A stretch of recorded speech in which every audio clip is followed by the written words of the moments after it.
познатата пресконференција каде што Мицковски го кажа големото не на Брисел.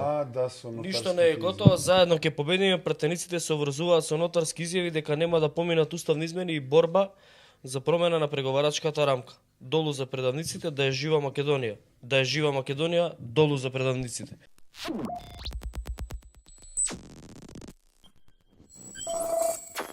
Тоа е ставот дека тие нема да го ВМРО ДПМН и оваа влада нема да го репреговарат договорот за добро соседство со Бугарија. Туку нема да прифатат бугарски диктат. Јас стварно не знам тоа што значи. Да, реално каде Нема да репреговарат ни преговарачката рамка. Нема да репреговарат ни преговарачката рамка затоа што е невозможно и не постои механизам со кој што можат они да ја репреговарат. Таа не е правно обврзувачка, ако сакаме да влеземе во ЕУ, ќе ја следиме, ако не ќе нема да ја следиме и точка. Мислам, там не постои правно обврзувачки механизам за француската преговарачка рамка. Само е, нели, со информација примена во владата е примила ка знање у собрание, овие демек нешто као гласа, добре. Тоа е одлуката во суштина на 28 земји членки на Европската унија усогласена помеѓу сите. Да. И они земји или остави. Ќе репреговарат. Таков механизам за репреговарање не постои, може да ја следиме и да влеземе во ЕУ или да не ја следиме и да не влеземе во ЕУ. Они тоа што го вика е дека ќе го репреговараат договорот за добрососедство со Бугарија, врз основа на кој договор е направена француската преговарачка рамка, што туку има некаква логика. Но сега ретерираат и од тој став и викаат нема да го репреговараме договорот, односно нема да репреговараме преговарачката рамка, туку нема да прифатиме бугарски диктат. Еве само значи илустрација една да направиме за тоа што го збори Мечка, ќе и Да, препратам на режија, нека иде до нас у коцкичка. Да. Искрено, дали ќе оди сега одма или Не, ќе се пушти, не мора. Искрено малку не ми јасно, мада се надоврзува на тоа кој ви текнува на средбата со Бојко Борисов и Мицковски тогаш. Всичко што подкрепиме. Да, всичко што покрепиме што е добро за Добро е што не знаеш части, бугарски. Да. Не баш, ја по северните јужнословенски јазици сум. Значи, тоа беше евидентно и всушност покажа дека ВМРО ДПМН во целиот процес на опозиционирање во предизборната кампања едноставно беше неискрена со тоа што го нудеше за своите гласачи.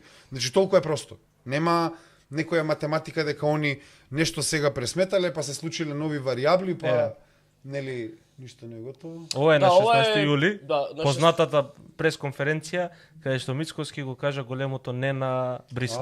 Да, со нотарски. Ништо не е готово, заедно ќе победиме, пратениците се обврзуваат со нотарски изјави дека нема да поминат уставни измени и борба за промена на преговарачката рамка. Долу за предавниците, да е жива Македонија. Да е жива Македонија, долу за предавниците. Прашањето ми е сега, ако ја прифаќаат преговарачката рамка. Ако нема промена на преговарачката рамка, прво за кого дали овие нотарски изјави се уште важат? Некој ќе иде долу. Второ, кои се предавници и кои ќе иде долу? И дали ако не се репреговара преговарачката рамка, дали Македонија ќе биде жива? Некогаш во животот треба да се биде искрен со тоа што се случува околу нас. Ние понекогаш новинарите и политичарите знаеме да се губиме во синтаксички некои кругови. Вие политичарите поише. Малце ние повеќе да се вртиме околу работата која всушност треба да се каже, ама ова е всушност само една просто лага. Тоа е. Значи, Христијан Мицковски излезе со една опција која сега не е таа, значи Христијан Мицковски го излажа народот. Јас навистина не го кажувам ова ни со некоја наелектризираност, тоа е просто така. Значи, тој со години се поставува на една позиција идента откако стана премиер, ако имаме веќе индиции за друга насока, едноставно народот е излажан и тоа ќе се покаже во времето како ќе изминува дека така било за многу работа. Вас се обвинува дека вие сте го донеле Заев на власт, нели со ваша помош. Заев дошол на момент. Со ваша помош дошол Заев на власт и после го сменил името, презимето, договори, преговори овона. Сега можеме ние да ве обвиниме вас дека вие сте работеле против СДСМ, сам кажа сега тука дека сте им помогнале на локални, на парламентарни избори на ВМРО ДПМН за да дојдат на власт, им помогли, сте ги донеле со ваша помош. Ете сега. Ама сега која е разликата помеѓу тоа носење на тој премиер на власт и овој премиер на власт? бидејќи овој премиер пред да дојде на власт сега викаше дека нема да ја прифати преговарачката рамка, дека ќе ја репреговара, дека ќе смени договорот за добрососедство и ќе изнеде начин дури и по цена да му го земат мандатот, Да. да не го каже Северна и да го врати името. Сега, или вие имате лоша проценка, или ние имаме ограничена понуда на политичари, или трето, ние имаме ограничена IQ као народ. Непријатни се сите три одговори. Сите три опции не може... Апсолутно, ама тоа всушност што се случува е дека овој европски воз ние го чекаме од раните 2000-ти, цело време политичарите, па и на крајот на денот не е ни Мицковски нешто, некоја новина во целата приказна. Ние како што се повеќе растеме, се повеќе и повеќе на моменти граѓаните почнуваат да не перцепираат низ призмата на секојдневната политика и тоа што го воспримаат од другите партии како дневна политика, но нашиот став секогаш беше и секогаш ќе биде дека се додека не се ослободиме од ВМРО, ДПМН и од СДСМ, кои се крвопици на македонската држава, на македонскиот народ, ние ќе имаме и вакви апсурдни ситуации каде што независно каков е ставот на македонскиот народ по било какво прашање, независно која е волјата која сака да се постигне и која цел сака да се постигне, цело време и за 4 години, и за 8 години ние можеме овде да имаме вакви апори каде што ќе си поставуваме прашања дали опција А, дали опција Б, дали опција С, а сите три опции се лоши. Но вистина е во тоа дека значи не можеше друго да се очекува, просто ВМРО ДПМН граѓаните му дадоа шанса уште еднаш и тоа мојот колега од мојата претеничка група Борислав Крмов тоа и го кажа дека македонскиот народ на СДСМ му даде 3 шанси. 3 пати да владее. Ова е третата шанса за ВМРО ДПМН. И сега ако ја следиме таа логика, навистина треба и да бидат внимателни затоа што можно и да им се повтори истата судбина, затоа што СДСМ 2017 целиот народ знаеше какви транзицијски резултати има, какви резултати има од 2002 до 2006 и председателството на Бранко Црвенковски, но сепак им даде шанса затоа што во тој момент се создаде таков амбиент каде што ВМРО ДПМН преку корупцијата и криминалот навистина создаде еден амбиент кој требаше просто да пукне и СДСМ се постави во таа ситуација како така наречен спасител и ова сега истото се случува. Значи многу е просто, луѓе многу се зацапани во криминал, сите овие структури. Добро, колку шанси треба да им се дадат и на ВМРО и на СДС за да дојде некој кој левица?